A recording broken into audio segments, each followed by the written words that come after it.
Welcome to the Stellar Vault. Say hi in the comments to awaken the archive. Then like, subscribe, and let the tale begin. The execution lasted 93 seconds. Patrick Vane watched it on a public terminal bolted to the wall of Freight Processing Bay. 7. Kesson 4 Military Logistics Hub, Sector Dreven Null. Around him, Dominion dock workers and transit coordinators stopped what they were doing. Some watched. Some looked away. A VAIR supervisor with 4 arms folded tight against its thorax stood motionless near the bay entrance, watching the screen with the particular stillness of a species that expressed satisfaction through the absence of movement. On the screen, Bishop Vane knelt. He did not beg. He did not look at the camera. He looked at something slightly above the horizon. The Dominion executor spoke the formal condemnation in high VAIR. Translated text crawled across the bottom of the broadcast. Words like failure and reminder and example. 93 seconds after the feed opened, his father was dead. Patrick closed the terminal window. He picked up his maintenance authorization tablet, pulled up the Kesson 4 internal routing manifest, typed a 22-character string he had memorized at age 12, sitting across from his father at a kitchen table on a colony station that no longer existed, his father's voice flat and precise, making him repeat it until the sequence lived somewhere deeper than memory. The string did not look like an activation code. It looked like a standard freight rerouting override, the kind a logistics coordinator entered 40 times a day. The lineage protocol registered the input. The protocol created by his family had existed for nearly 2 centuries. Somewhere inside Kesson 4's relay infrastructure, a dormant fragment that had been sleeping for more than decades opened one eye. Patrick clipped the tablet to his belt and walked toward the maintenance corridor. He had built Kesson 4's maintenance schedule himself. 3 years into his posting here, he had volunteered for infrastructure coordination on top of his transit authorization duties. Nobody else wanted it. It was unglamorous work, tracking inspection cycles for relay hardware, scheduling access windows for engineering crews, logging which corridors were active and which were running on bypass during maintenance windows. He had done it quietly and thoroughly for 8 years, which meant he knew that Corridor J7 ran on a bypass cycle every 4th shift rotation because the atmospheric processor at its midpoint needed manual recalibration, which meant the 2 security personnel normally posted at the junction near the logistics core had learned over 8 years that Corridor J7 between 0340 and 0410 was dead air. Nothing moved there. Nothing needed watching. It was 3:47. Patrick moved through J7 with a maintenance kit on his shoulder and his own credentials on the tablet. Legitimate access. Scheduled inspection. If anyone stopped him, he was checking relay buffer performance on the secondary distribution nodes, work he had personally logged into the system 6 weeks ago. Nobody stopped him. The logistics core access panel required a Tier 3 engineering key. Patrick had one, had held one for 4 years, acquired through a sequence of lateral credential expansions so gradual and so boring that the VAIR Dominion security audit system had flagged and cleared each one without escalation. He opened the panel, stepped inside, let it close behind him. The room was small and warm and loud, with the low hum of active relay hardware stacked floor to ceiling, blinking status indicators in Dominion amber, cooling fans cycling in overlapping rhythms. In the center rack, 3rd shelf from the bottom, behind a standard redundancy buffer unit that had been installed 11 years ago by a logistics contractor whose credentials traced back to a shell company that no longer existed. The first fragment.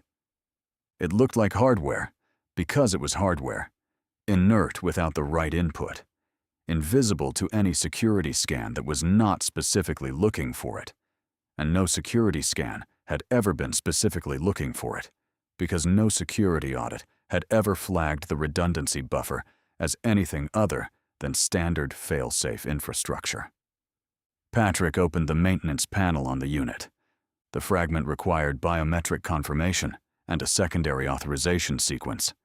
Patrick pressed his thumb to the contact point, entered the sequence, 14 characters, different from the first string, also memorized at age 12, also repeated until it stopped being something he remembered and became something he simply knew. The unit registered confirmation with a single pulse. Then the security flag tripped. He had expected it. The fragment's activation touched the station's monitoring layer the moment it went live. Not loudly, but the relay node had just logged an unscheduled status change, and unscheduled status changes on military infrastructure generated automatic flags to station security. He had approximately 4 minutes before someone physically checked. He closed the maintenance panel, replaced the panel cover, picked up his kit, walked out of the logistics core and back into corridor J7 at a pace that was not hurrying. Node 1 was active. First key was live. He was 40 meters from the freight docking ring when the station-wide alert fired. Not a full lockdown, just an elevated security status. The Dominion's intermediate tier, the one that meant something had been flagged and teams were responding, but command authorization for full lockdown was still working its way up the chain. Patrick knew the escalation timeline. He had read every Dominion security protocol relevant to Kessin 4 during his first year here, filed under professional diligence, logged and forgotten. Full lockdown authorization would take 11 minutes to clear command channels, maybe 9 if the duty officer pushed it. He had a window. The freight docking ring at Kessin 4 processed outgoing military cargo vessels on a continuous rotation. At any given moment, 2 or 3 ships were in departure sequence, cycling engines, completing manifest verification, waiting for transit authorization from the very logistics network Patrick managed. The Draven 7 was a mid-tonnage military freighter, Dominion registry, running a standard resupply corridor towards Sector Marin. It was in final departure cycle, docking clamps releasing in sequence. Manifest already cleared by Patrick's own transit authorization terminal 6 hours ago during his normal shift. He reached the docking ring access corridor. A Vrath field team came around the corner from the opposite direction. 4 of them. Ver security build, broad through the upper thorax, 4-limbed, wearing the dark enforcement carapace of the Directorate, moving fast. Not yet in a formation that meant they had a specific target. They were sweeping. Corridor check, looking for anomalies, not a face. Patrick did not stop walking. He turned left into a freight staging alcove 3 steps before they reached him, putting a row of stacked cargo containers between himself and the team. The alcove connected to the active loading corridor for docking ring C. He moved through it. Behind him, he heard the Vrath team's footfalls, the particular cadence of a 4-limbed species moving at enforcement pace, fast and even and very heavy. They turned into the alcove. One of them saw him. There was no time for it to be anything other than what it was. The agent moved. Patrick was already moving. The loading corridor was narrow, and the agent was faster through open space. But the corridor was not open space. It was stacked floor to ceiling with active freight containers running on magnetic routing tracks, and Patrick knew the track timing because he had written the routing schedule.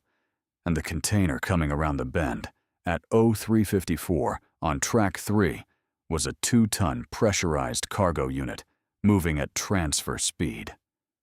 Patrick dropped flat against the left wall. The Vrath agent did not know about track 3. The container caught the agent mid-stride.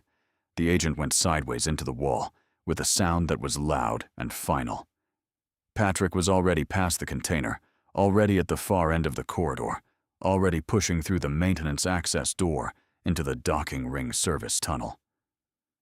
He was breathing hard. His left side had caught the edge of the container during the drop. Something hurt that he did not have time to assess. The Draven 7 docking clamp released its final lock at 0358. Patrick reached the crew access hatch 1 minute after that. His credentials still worked. Transit coordination personnel had standing boarding access to active departure vessels for manifest verification purposes. He stepped aboard. The hatch sealed behind him. The Draven 7 cleared Kessin 4's docking range. Behind it, Kessin 4 went to full lockdown. Patrick watched the station's status shift on the freighter's public transit feed from a supply crew rest compartment in the vessel's lower deck, a narrow space smelling of coolant and processed rations, lit by a single amber panel. Around him, 3 Dominion freight workers were asleep in their bunks, rotating off a long shift. He had found a medic kit in the compartment's emergency locker.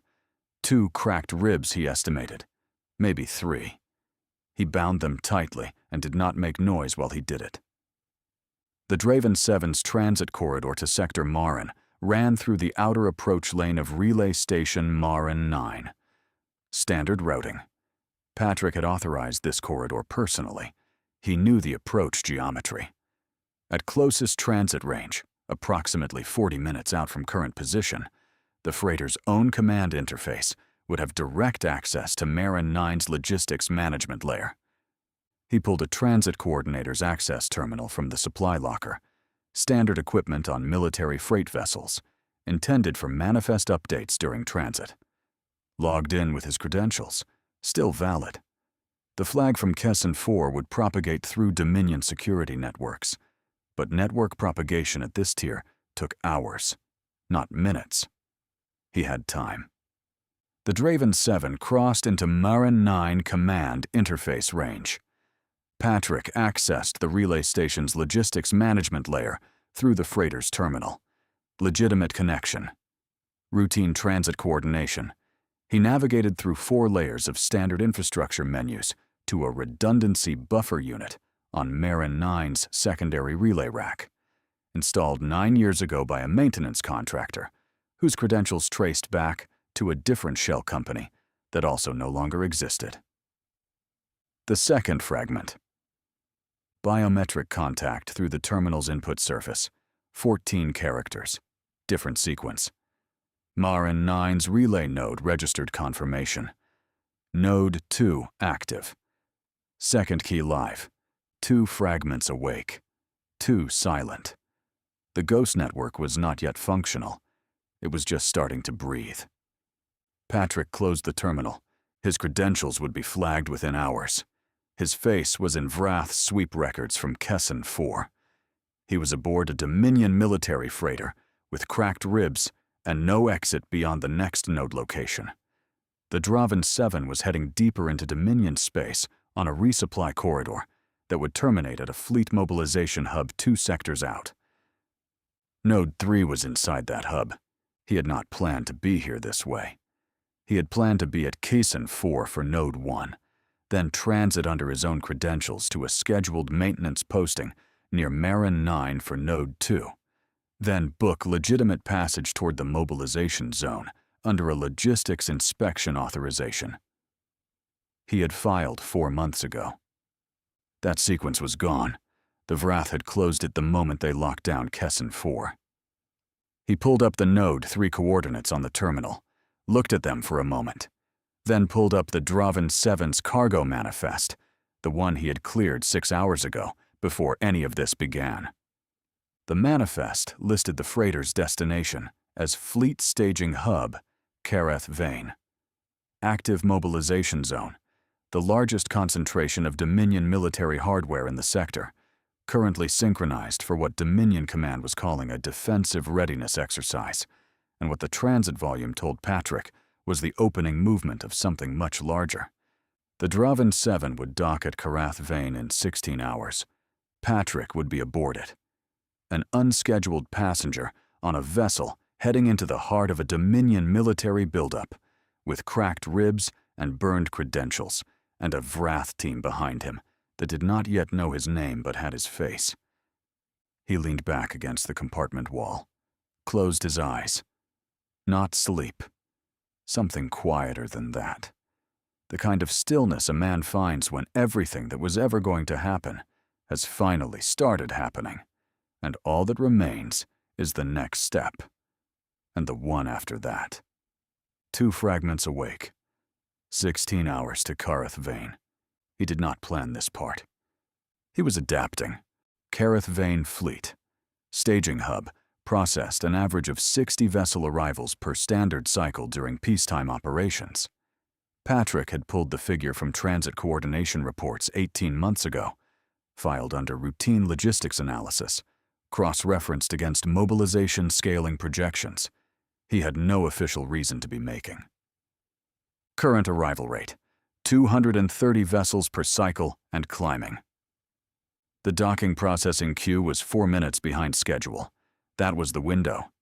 Manifest verification ran sequentially on overloaded systems, and a freighter arriving at the tail end of a processing backlog took longer to log than the system expected. Patrick moved through the crew disembarkation corridor before the Draven 7's manifest hit the verification queue, before his unscheduled presence generated a flag, before anything connected. The hub was enormous, not in the way that freight stations were enormous. Utilitarian scale, wide corridors, high ceilings built for cargo movement. Kareth Vane was enormous the way a civilization looked when it stopped pretending it had limits. Vessels he had only seen in transit manifests were staged in physical docking arrays that stretched further than the station's internal lighting reached. Command architecture humming at a frequency he could feel through the deck plating. Military personnel moving in the particular dense, purposeful flow of a force that has been told it is going somewhere and has started believing it. The Frontier Coalition had been consolidating territory along the Dominion's outer boundary for a decade. 3 species. Quiet accumulation of resources, infrastructure, defensive positioning. The kind of patient long game the Dominion had always dismissed as the behavior of inferior civilizations that did not understand power. Apparently, they had revised that assessment. Fleet deployments, supply chains, and command authorization systems all synchronized through Verith Prime's central broadcast architecture. The Dominion was not deploying a response force.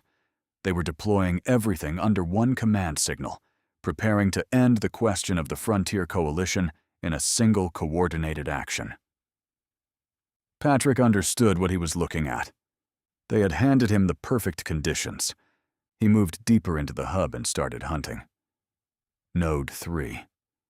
The credentials he used belonged to a logistics verification officer named Thavar Donis, currently on medical leave at a colony station 4 sectors away, listed as active aboard the Draven 7 due to a clerical error Patrick had introduced into the personnel manifest before departure. Donis was real. His clearances were real. His biometric profile would not match if anyone ran a hard verification, but hard verifications during peak mobilization required supervisor authorization, and supervisor authorization required time. Nobody had. Patrick used Donis's credentials to access Kareth Vane's internal infrastructure directory, located the primary command relay chamber on sub-level 4 of the hub's central command spine. Cross-referenced the maintenance access logs. The chamber had received its last scheduled inspection 11 days ago. Next scheduled inspection was in 31 days. Node 3 was inside that chamber. The family had embedded it generations earlier. Patrick's great-grandfather had overseen the operation, and his grandfather had spent 3 years as a junior infrastructure contractor assigned to Kareth Vane during the hub's expansion phase, logging maintenance work, filing access records, and doing the kind of unglamorous essential work nobody senior wanted to oversee. His father had installed the 3rd fragment himself inside the command relay architecture, and then spent the next 4 decades becoming the galaxy's most famous diplomatic failure, while the fragment sat dormant and invisible inside military hardware nobody looked at twice. Patrick took the sub-level 4 access corridor and started building the inspection order. The problem with Node 3 was structural and had no workaround. The first fragment had required physical access because it was embedded in station logistics core hardware with no external routing connection. The second fragment had been peripheral, connected to Marin 9's external command routing architecture, reachable through the Draven 7's interface once Node 1 had woken the system. Node 3 was different. It controlled synchronization integrity for the entire Ghost network. The family had deliberately isolated it from any external routing connection because a node that could be reached remotely could also be detected remotely. The most critical fragment had to be the most protected one. Physical presence, biometric confirmation.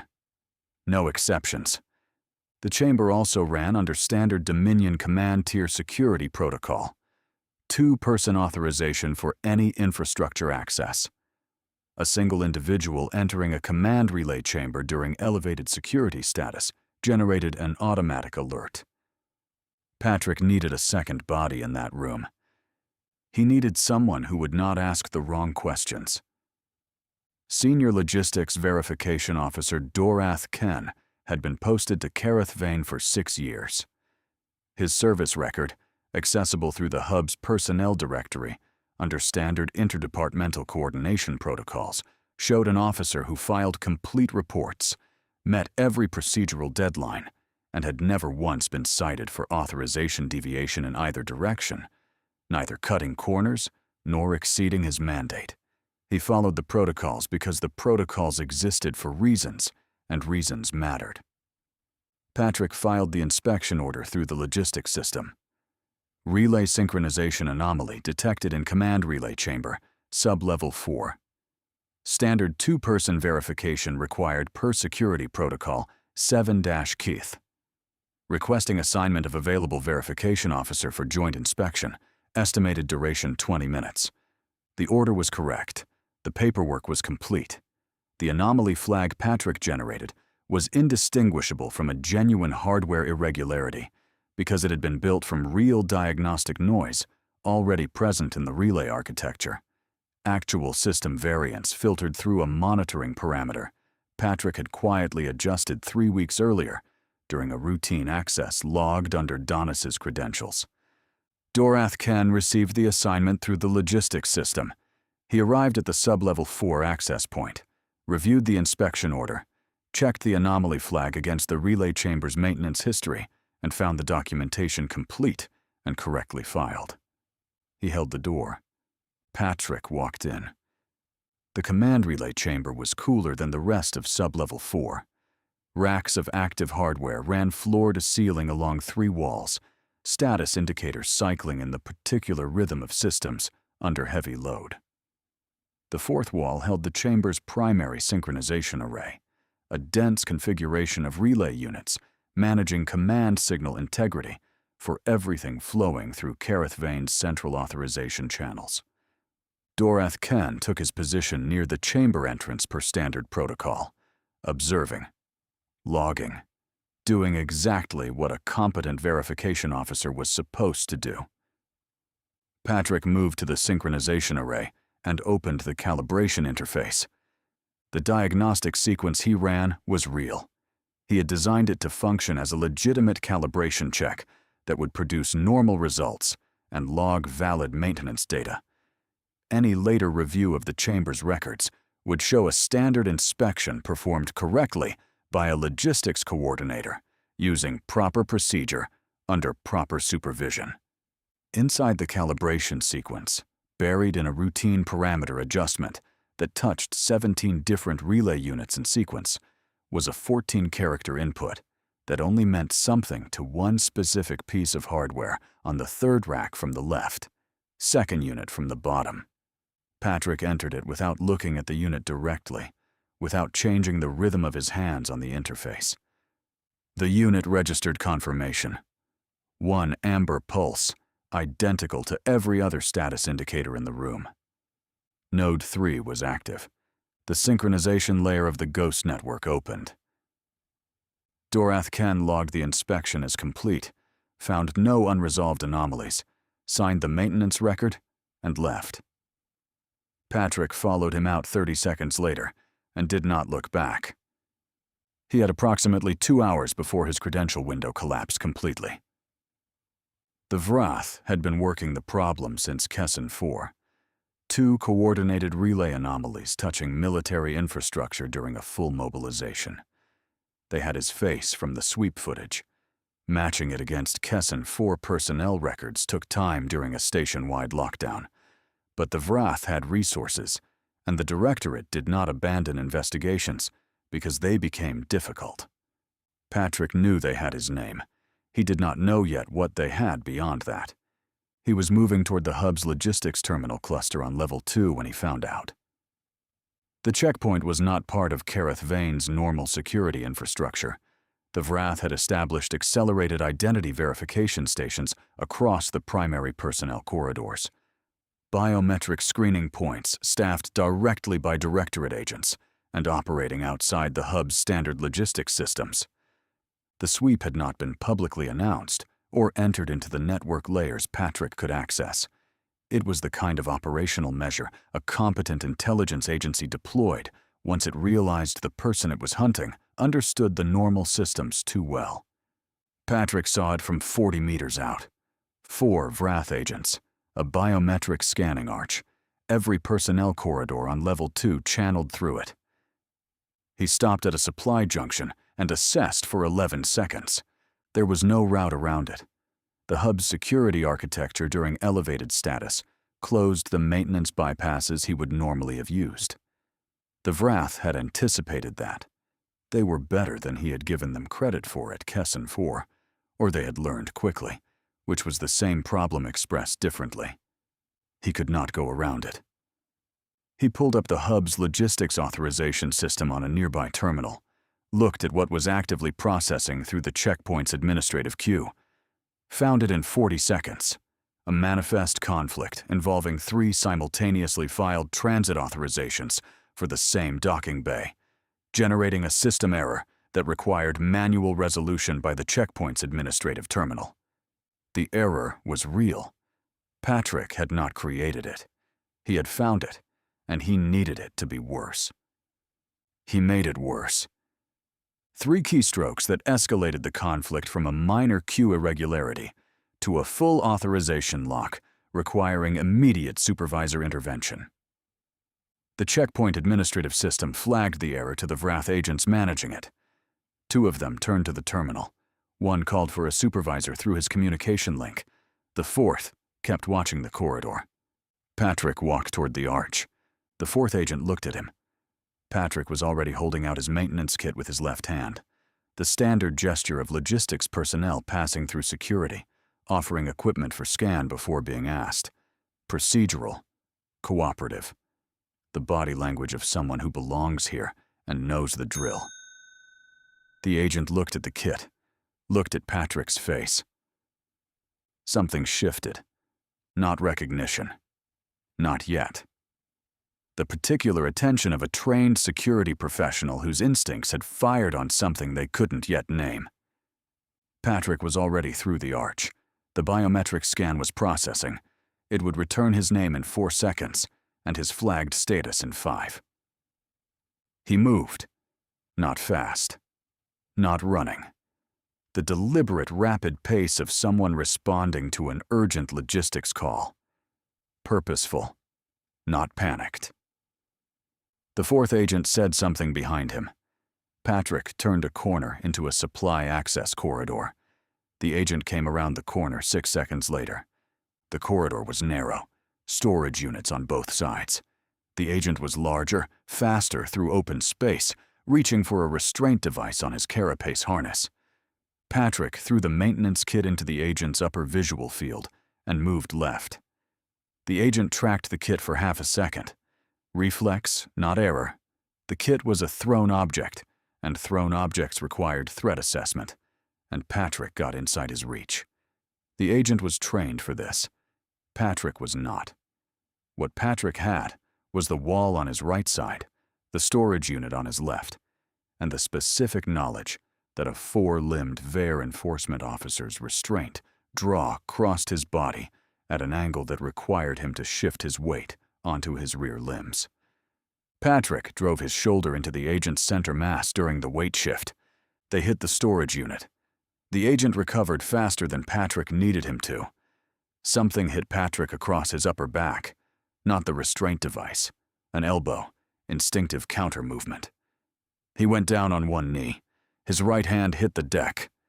The torn thing in his palm fired white pain up his arm, and he used the arm anyway, pushing off the deck, getting upright, getting into the access corridor junction 12 meters ahead, while the agent was still repositioning.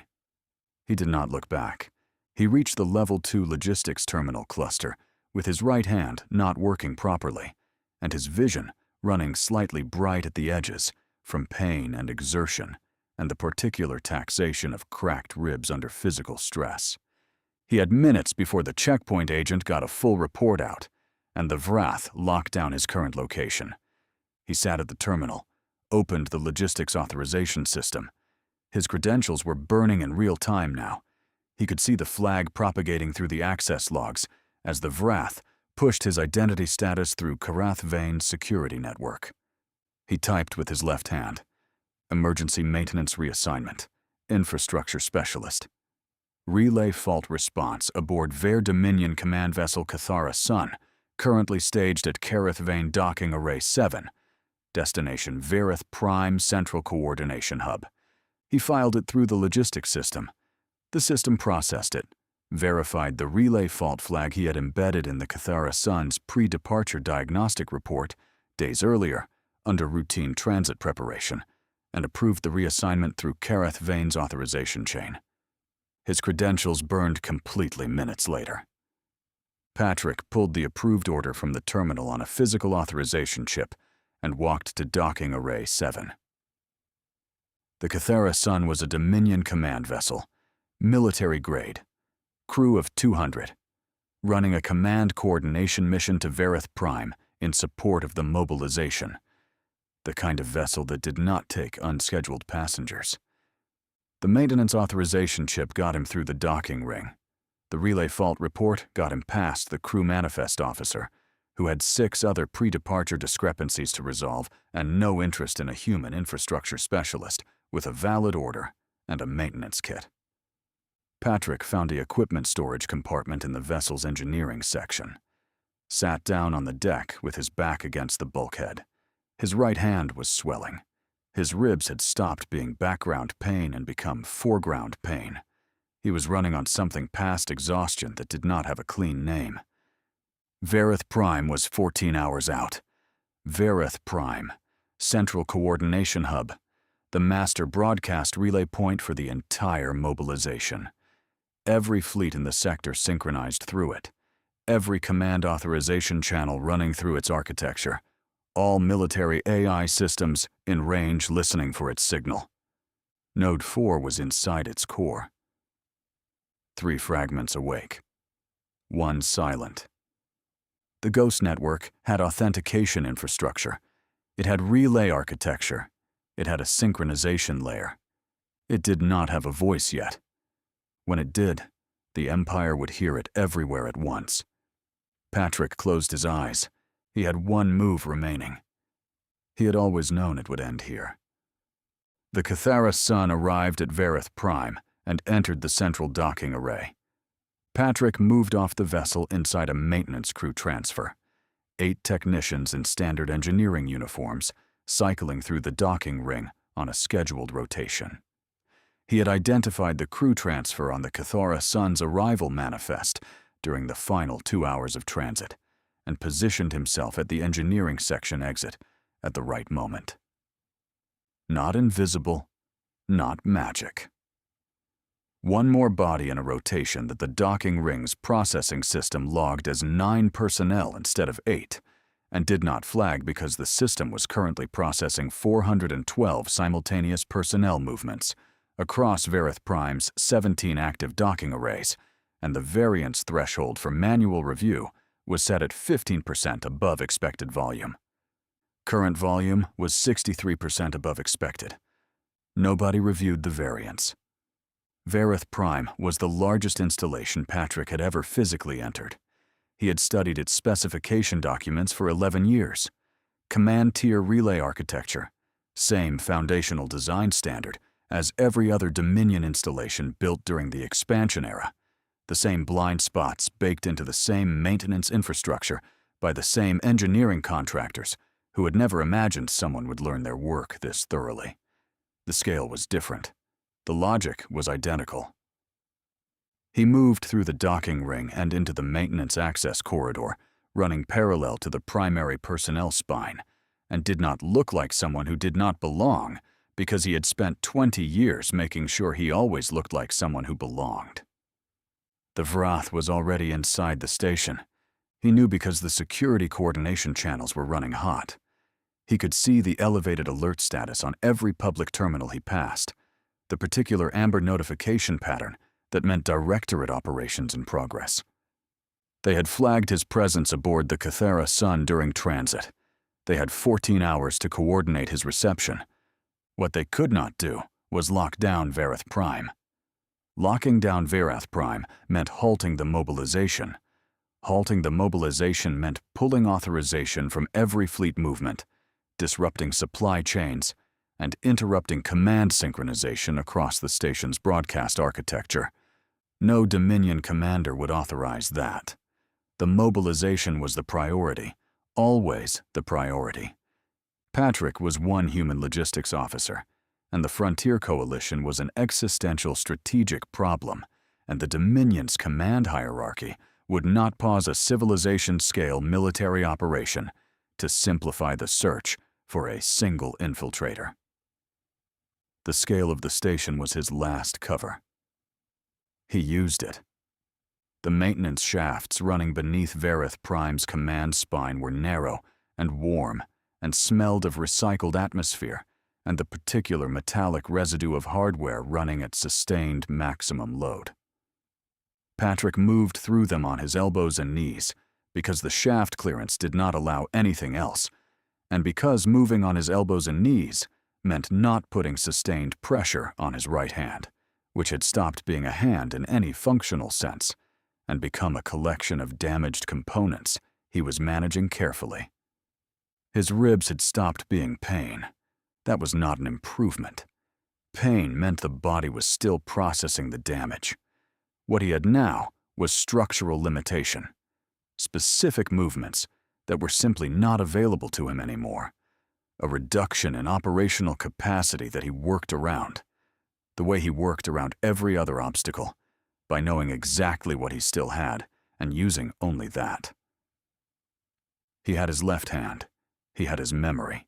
He had the shaft layout he had studied from specification documents and cross-referenced against maintenance access logs pulled from Verath Prime's infrastructure directory during the Cathara Sun's transit.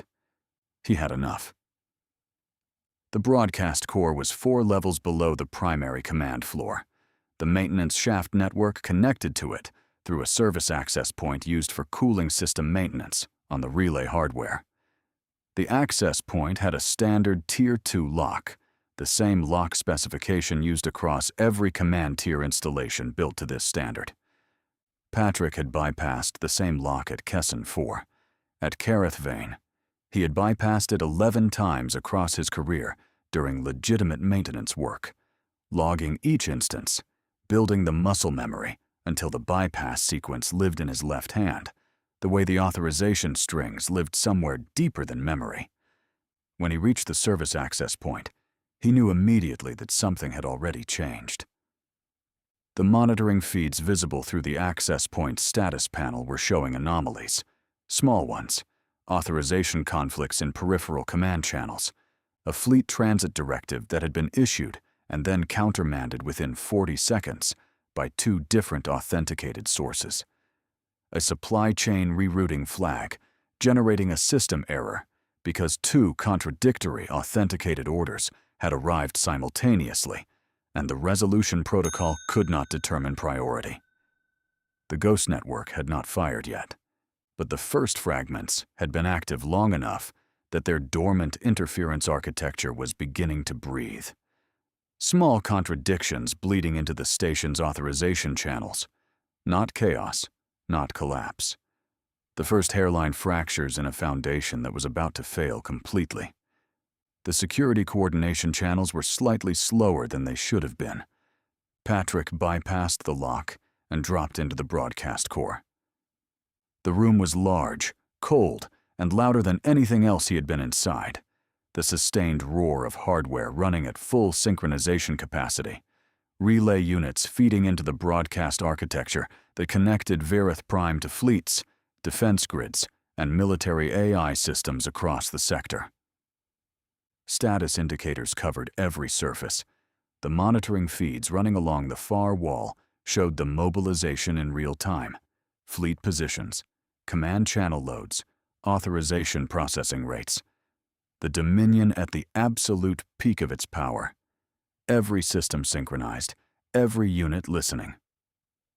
Patrick crossed the room to the broadcast core's primary relay rack, third unit from the left, second shelf from the bottom, installed decades earlier by a junior infrastructure contractor who had spent years earning the posting and the maintenance authorization that gave him access to the rack, and had never once been questioned because he was competent, diligent, and completely unremarkable.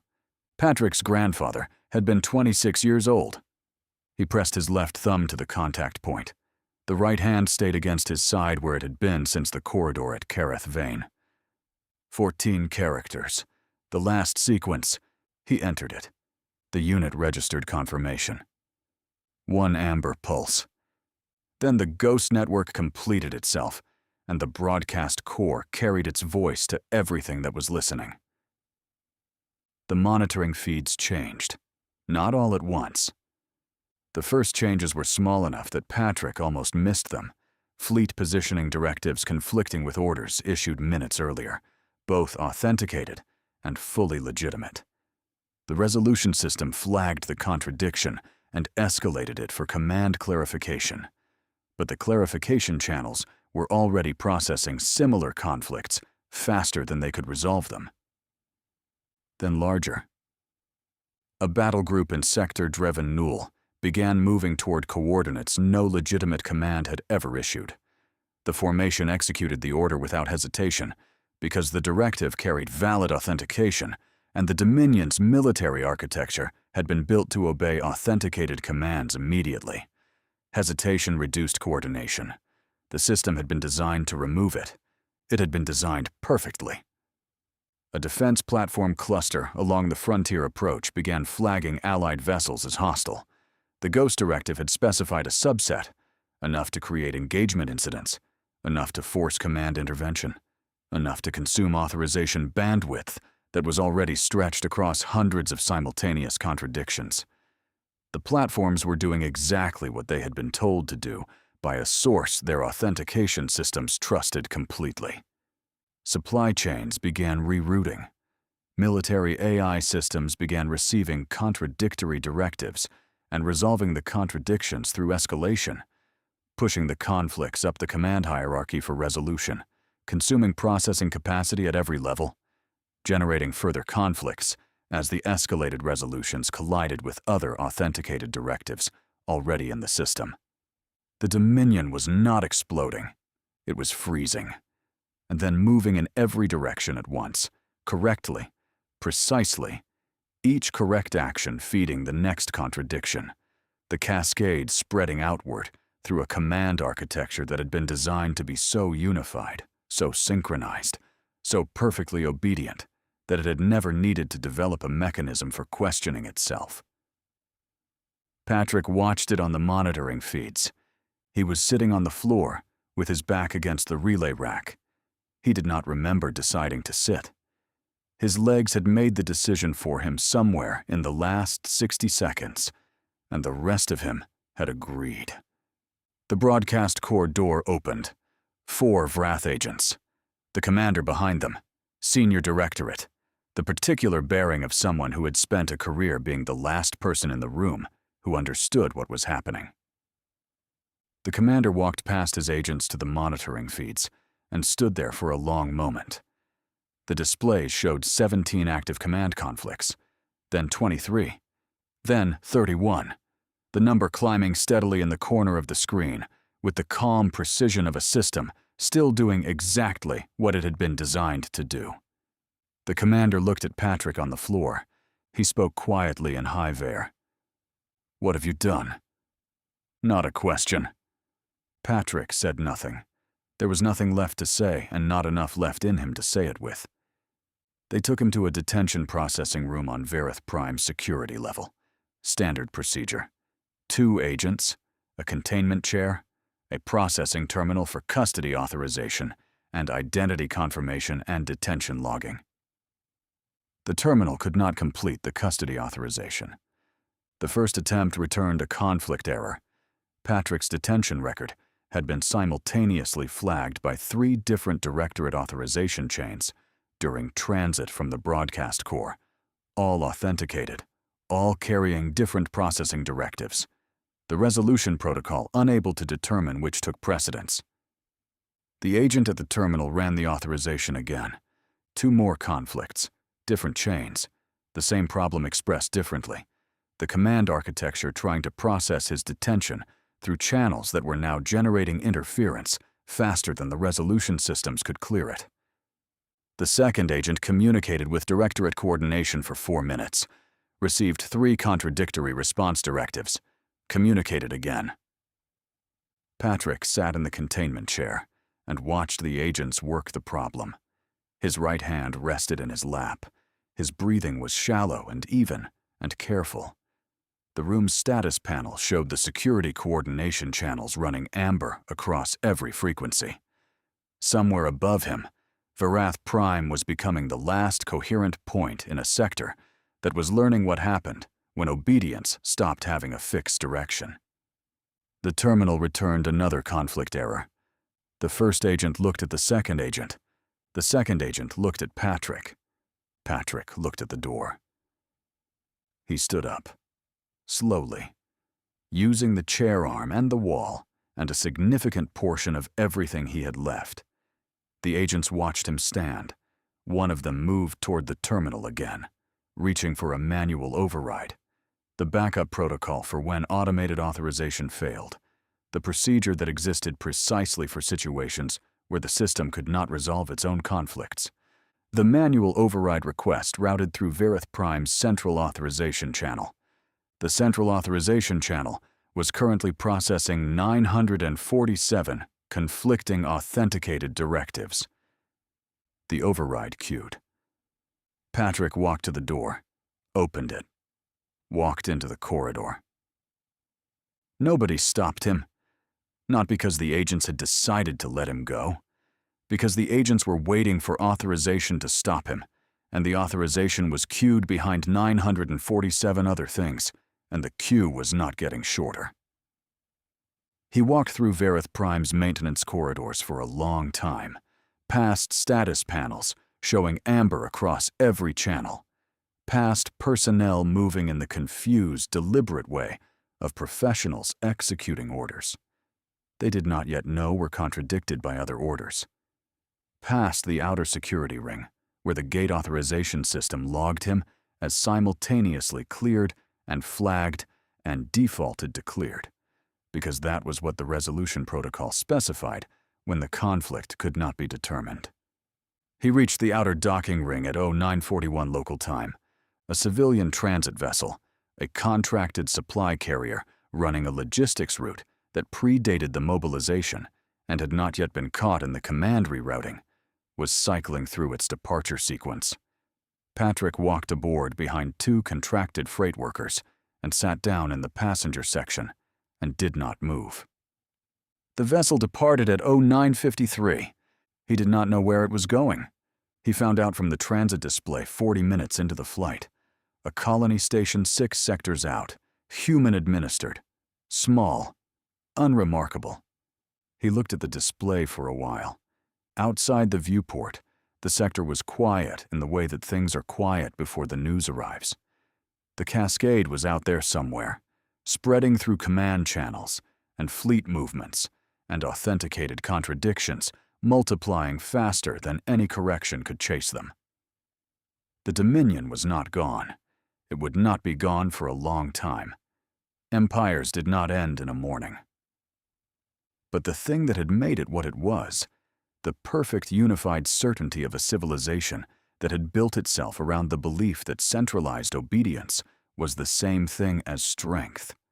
That was already gone. It had been gone since 741. It just did not know it yet. Patrick's father had been dead for 31 hours, and 6 generations of the Vane family had spent their lives inside a machine they were always planning to break. Each one had passed the next piece forward and died before the end.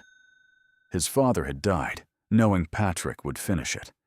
His grandfather had died, knowing Bishop would carry it. Back and back, 6 generations of people who had chosen the mission over everything else and paid for that choice completely. But Patrick had nothing left to pass forward. He leaned his head against the viewport as the vessel carried him toward a colony station, 6 sectors away.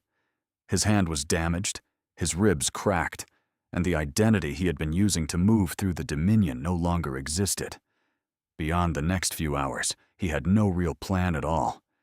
In those last 93 seconds, his father had looked somewhere above the horizon. Patrick had watched it from the terminal at Kesson 4, and understood now what he had only partly understood then. Bishop Vane had not been looking at anything. The decisions had already been made years earlier. The work was finished. Nothing remained except the final moment passing. Outside the viewport, space remained quiet. Somewhere behind the vessel, an empire that had built itself around certainty and obedience was beginning to encounter the one condition its architects had never designed it to survive. Commands that no longer made sense, and no remaining system capable of asking why.